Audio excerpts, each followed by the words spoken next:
guys, my name is Marcus, and in this video I'll show a simple way how you can easily increase volume and how you can also increase ringer volume in iPhone 14. So what you want to do is pretty straightforward and really easy.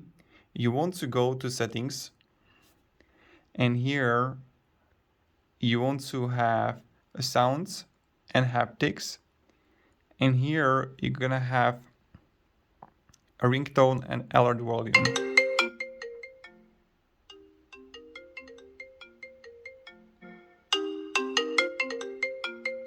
And that's pretty much it how you do it. No one is calling you guys.